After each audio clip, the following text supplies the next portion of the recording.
O telefone tocou no meio da noite, e Miguel atendeu com o coração acelerado, ouvindo a voz do médico ecoar como um verdito final: seu filho precisa do tratamento experimental da Farmalis, ou não sobreviverá ao mês. Ele desligou, olhando para o quarto escuro onde Tiago dormia ao seu lado, e percebeu que a fuga que haviam planejado como salvação agora os condenava à pior das ironias: voltar para o império do pai de Tiago, o homem que os separara anos antes. Miguel sentiu o peso da decisão como uma lâmina: trair o amor ou sacrificar a criança que adotaram juntos. Miguel e Tiago se conheceram em Lisboa, numa noite chuvosa de outono, quando o destino os jogou num bar escondido no bairro Alto. Miguel, um professor de literatura de 25 anos, com sua mente afiada e coração sensível, estava fugindo de uma vida monótona em Coimbra, onde a família conservadora o pressionava para casar com uma mulher qualquer. Tiago, herdeiro de 28 anos da Farmalis, a maior empresa farmacêutica de Portugal, carregava o fardo de expectativas paternas que o sufocavam. O pai, um magnata implacável chamado António, via o filho como uma extensão de seu legado, ignorando os sussurros sobre a orientação sexual de Tiago que circulavam nos círculos sociais. Naquela noite, um olhar trocado bastou para acender a faísca. Conversaram até o amanhecer, compartilhando sonhos e medos. Miguel falou de sua luta interna contra as normas sociais que o rotulavam como anormal na pequena cidade natal. Tiago confessou o pavor de decepcionar o pai, que já havia arranjado um noivado conveniente com a filha de um parceiro de negócios. Eu não posso ser quem sou aqui, disse Tiago, os olhos brilhando com uma mistura de raiva e desejo.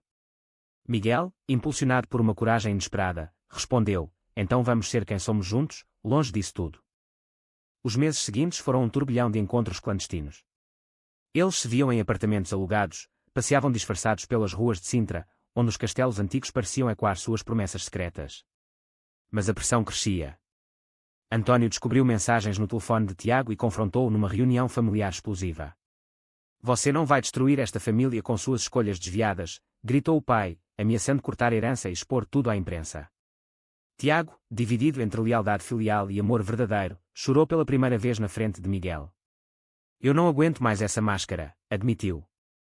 Miguel, vendo o sofrimento do parceiro, propôs a fuga. Vamos para o Algarve, começar do zero. Sem famílias, sem julgamentos. Tiago hesitou, sabendo o custo: abandonar a vida luxuosa, o futuro na empresa.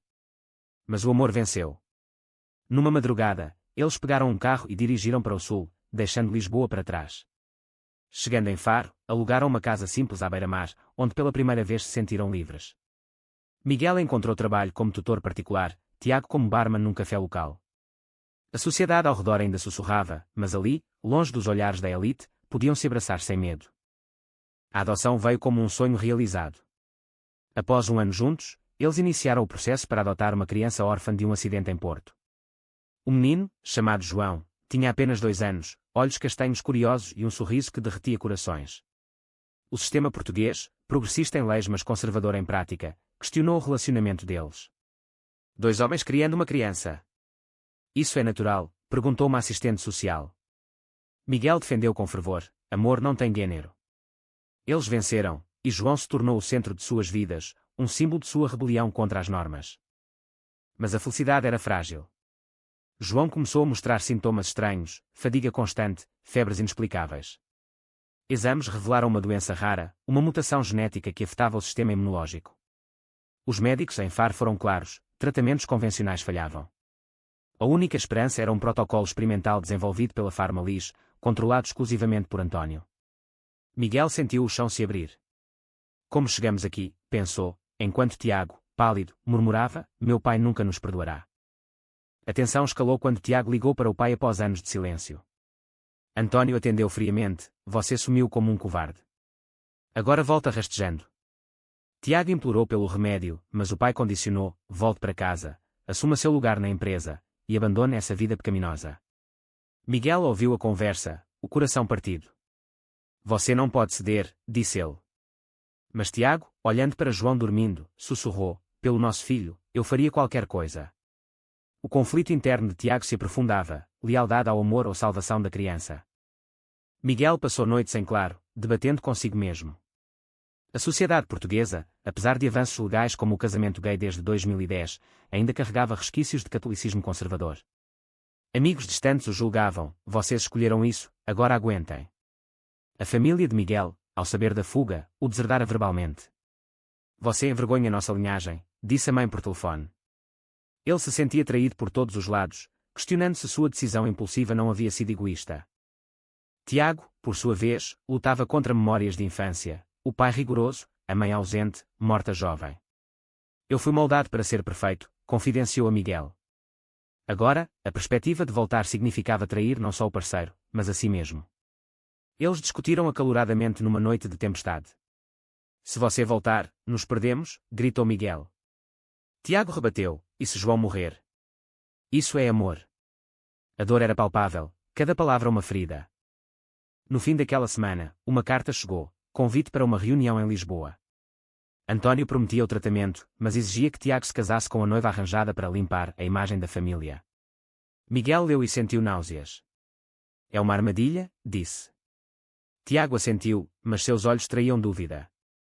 O alto trão se aproximava, forçando escolhas que mudariam tudo. Tiago dirigiu de volta a Lisboa com o coração pesado, deixando Miguel e João em Faro por segurança. Ao entrar na mansão familiar nos arredores da capital, o ar cheirava a opulência e opressão.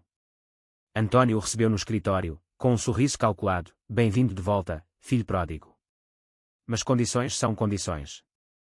Tiago engoliu em seco, sabendo que aceitar significava renunciar ao amor por Miguel, mas recusar condenava João. A reunião foi um campo minado. António expôs fotos antigas de Tiago com Miguel, obtidas por detetives. Isso é uma aberração social, declarou. A Farmalis não pode ser liderada por alguém que desafia a moral tradicional. Tiago defendeu, pai, o mundo mudou.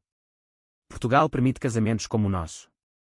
António riu, leis mudam, mas famílias como a nossa definem a sociedade. Case com Sofia, assuma a vice-presidência, e o remédio é seu. Sofia, a noiva imposta, esperava no salão adjacente, uma mulher elegante de 27 anos, filha de um banqueiro, alheia ao drama. Tiago voltou para Faro atormentado.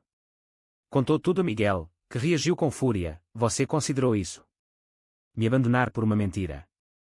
Tiago chorou, é pelo João. Eu pagaria qualquer preço. Miguel sentiu a traição como um soco. E eu? Sou descartável. A discussão escalou, revelando rachaduras profundas. Miguel questionava sua própria identidade, fugi para ser livre, mas agora sou prisioneiro de suas escolhas familiares. Dias depois, João piorou. Febre alta, fraqueza extrema. No hospital local, o médico insistiu, precisamos do protocolo da Farmalis imediatamente.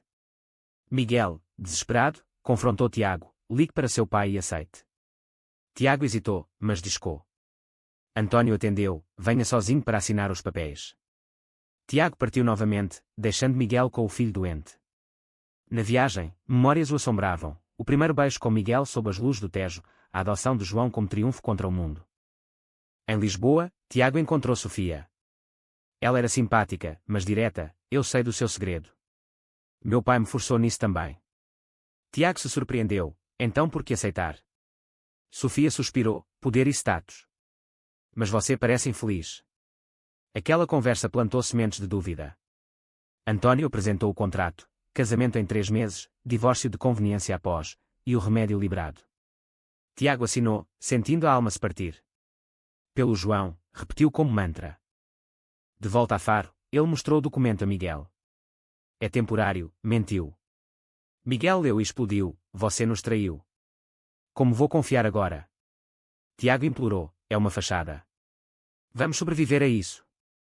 Mas a confiança estava abalada. Miguel começou a questionar tudo, a fuga fora romântica ou impulsiva. A sociedade os condenava, mas talvez tivessem subestimado as consequências. Enquanto isso, a notícia vazou para a imprensa. Tabloides sensacionalistas publicaram, herdeiro da Farmalis em escândalo gay, agora volta para casamento arranjado. Amigos de Miguel ligaram, julgando, vocês desafiaram demais o sistema. A família de Tiago pressionava por lealdade. António manipulava, veja o que sua escolha causou. Agora conserte. João recebeu a primeira dose do remédio, enviada por correio especial. Melhora inicial trouxe alívio, mas o custo emocional era alto.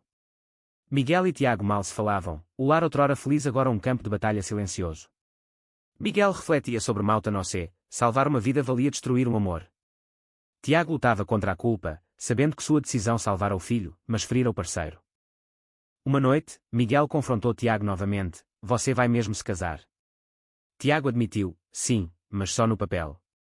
Miguel rebateu, papel que nos separa. A tensão culminou em uma briga física, empurrões e lágrimas. Eu te amo, mas isso dói demais, disse Miguel. Tiago respondeu, então me ajuda a lutar, não me abandone. No dia seguinte, uma ligação surpresa, Sofia queria se encontrar. Em um café em Lisboa, ela revelou, eu não quero isso. Vamos expor tudo. Tiago hesitou, meu pai me destruiria. Sofia insistiu, e se for o certo?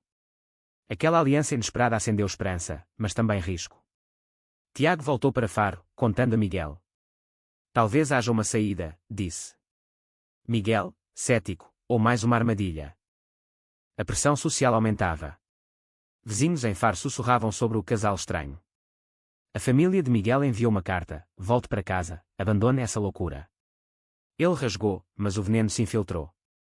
Tiago recebia e-mails anónimos com ameaças homofóbicas, e quando os preconceitos enraizados na sociedade portuguesa rural.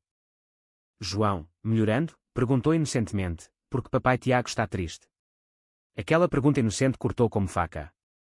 Miguel e Tiago se uniram momentaneamente, abraçando o filho. Mas o alto trão se aproximava, o casamento se aproximava, e com ele, decisões irreversíveis. O dia do casamento falso amanheceu ensolarado em Lisboa, mas para Tiago era uma prisão dourada. Vestido de terno, ele olhava ao espelho, vendo um estranho. Sofia, ao seu lado na igreja histórica do Chiado, sussurrou, vamos prosseguir com o plano.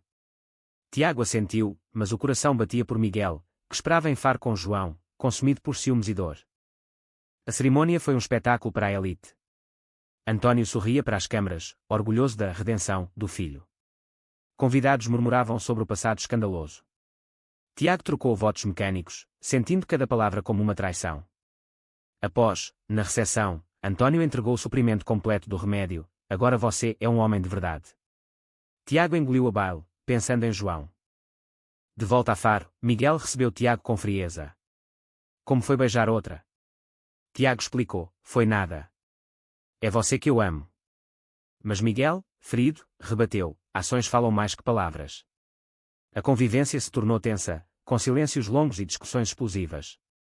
Miguel questionava sua sanidade, eu sacrifiquei minha carreira, minha família, por isso.